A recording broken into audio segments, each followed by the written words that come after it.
Vamos começar a semana com um recado para milhares de pessoas que, durante a pandemia da Covid-19, receberam de forma indevida o auxílio emergencial. O benefício, que na primeira fase era de R$ 600, foi pago no governo do então presidente Jair Bolsonaro e ajudou a salvar a economia no período da pandemia. Muita gente, mesmo sem precisar, recebeu o dinheiro. Agora, o governo federal quer essa grana de volta aos cofres públicos. Quem conta mais detalhes é o repórter Carlos Alberto. Milhares de pessoas que receberam o auxílio emergencial de forma irregular estão sendo cobradas a devolver o dinheiro embolsado ilegalmente. O benefício, destinado aos trabalhadores informais, microempreendedores individuais, autônomos e desempregados, foi pago nos anos de 2020 e 2021 como renda mínima aos brasileiros em situação vulnerável durante a pandemia da Covid-19. O auxílio teve 3 variações no período. A partir de abril de 2020, em 5 parcelas mensais de R$ 600, a partir de outubro de 2020, em até 4 parcelas de R$ 300, e a partir de abril de 2021, em 7 parcelas de R$ 150, R$ 250 ou R$ 375, a depender da composição familiar. O TCU, Tribunal de Contas da União, constatou que milhares de pessoas que não se enquadravam nos critérios para receber o auxílio acabaram por solicitar indevidamente o benefício. As pessoas que receberam os valores indevidamente já foram ou ainda serão notificadas pelo Ministério do Desenvolvimento e Assistência Social, Família e Combate à Fome, MDS, por meio de mensagens enviadas via SMS, e-mail ou pelo aplicativo Notifica. O pagamento deve ser efetuado em até 60 dias a partir da data da notificação. O beneficiário pode optar por restituir o valor devido à vista ou parcelado em até 60 vezes, desde que o valor da parcela não seja inferior a R$ 50. Quem achar a cobrança indevida pode contestar, mas se perder o recurso, terá que devolver a grana em 45 dias. Com informações dos bastidores políticos, Carlos Alberto. Esse recado está dado para milhares de brasileiros que receberam, como bem disse o Carlos Alberto, esse auxílio de forma indevida. A cobrança está chegando. As pessoas que foram contempladas, mesmo sem atenderem aos critérios estabelecidos à época pelo governo federal, ou seja, critérios de ausência de renda, por exemplo, essas pessoas tinham dinheiro no bolso, tinham patrimônio, mas mesmo assim se submeteram a esses critérios que não as contemplavam e receberam o auxílio, receberam as parcelas do dinheiro pago pelo governo federal. A Controladoria Geral da União fez um pente fino, constatou as irregularidades e recomendou ao governo federal procurar essas pessoas e cobrar o dinheiro. Está aí o prazo aberto para quem for notificado, tem o caminho de contestar, dizer que o dinheiro foi pago sim de forma devida. Agora, se ficar comprovada que o auxílio foi recebido por essas pessoas de forma ilegal, aí sim o governo vai insistir na cobrança. E o pior, Marcos Furlan,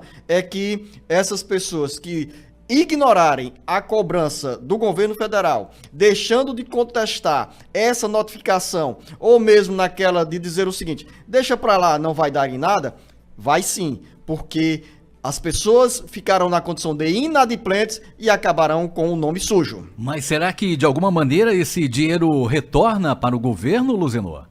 Marcos, há um aperto grande porque mesmo sendo um valor baixo, embora alto para quem não tenha nenhuma renda, porque se multiplicadas 3, 4 parcelas de R$ 600, teremos aí R$ 1.800, R$ 2.400. Ou seja, o governo não vai cobrar pelos critérios estabelecidos pela recomendação da Controladoria Geral da União, não vai cobrar de quem recebeu legalmente o benefício. Vai cobrar de quem tem patrimônio, de quem à época tinha renda. Ou seja, recebeu de forma graciosa esse dinheiro. E a resposta à sua pergunta, será que o governo federal vai receber?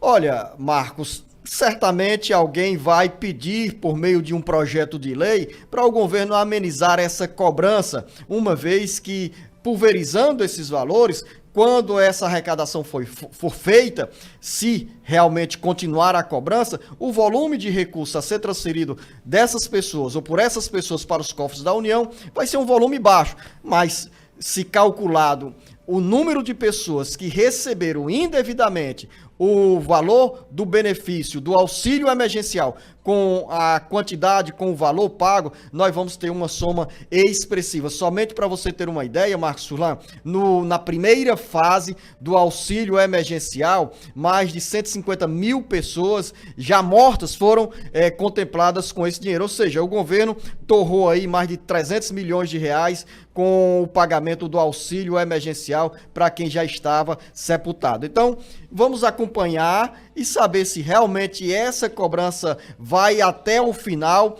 para o dinheiro voltar aos cofres públicos. E de certa maneira é mais barato para quem recebeu indevidamente já acertar a conta do que ficar inadimplente na praça, né, Luzenor? Marcos Furlan, em resumo, nessa sua frase que é feliz, é mais barato fazer um encontro de contas com o poder público a deixar de contestar ou ignorar. Ou seja, se a negociação do governo permite uma parcela, um pagamento mensal não inferior a R$50, então esse valor não vai pesar no bolso de quem tem condições de pagar, de devolver esse dinheiro. Quando você fala assim, é mais barato devolver a ficar inadimplente, é muito mais barato negociar, parcelar o débito, pagar e continuar com o nome limpo na praça.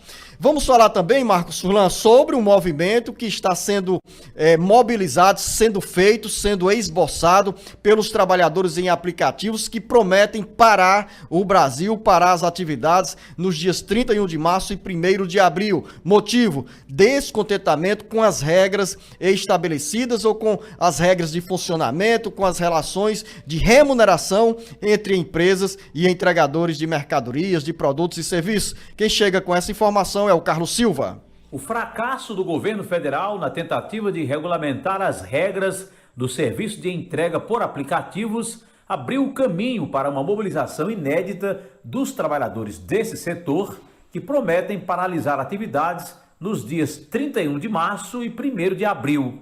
O Ministério do Trabalho e Emprego criou no mês de maio de 2023 uma comissão especial com representantes de trabalhadores e porta-vozes de plataformas para costurar um acordo e apresentar um projeto de lei ao Congresso Nacional, instituindo normas para os trabalhadores de entrega. 6 meses após o início das negociações, não houve, porém, consenso e os debates foram encerrados.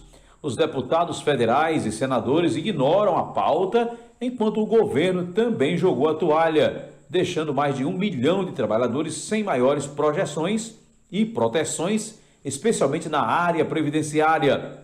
Sem regulamentação nem regras bem definidas na relação com empresas, os trabalhadores, entregadores dos principais aplicativos como iFood, Uber Flash e 99 Entrega, querem melhores condições de trabalho.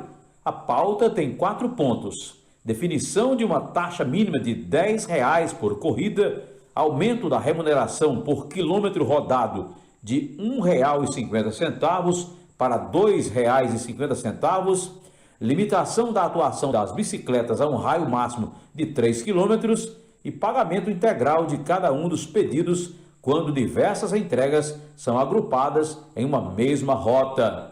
Com informações dos bastidores políticos, Carlos Silva. Ainda está um pouco longe, mas a pauta está em andamento. A mobilização é nacional e os entregadores de aplicativos estão pressionando para as regras serem alteradas e normas serem instituídas para beneficiá-los mais nessa remuneração. As cobranças são justas, agora, claro que alguém vai pagar a conta. Naturalmente, esse aumento no volume da remuneração ou na remuneração vai acabar caindo no bolso dos consumidores. Mas a mobilização está em andamento e deixa aí, como bem disse o Carlos Silva, uma brecha, um vazio que o governo federal começou a articular por meio de um projeto de lei, a regulamentação de algumas normas na relação entre entregadores e empresas de aplicativo. O governo temeu desgastes, não avançou e no vazio ficou essa brecha para ser ocupada agora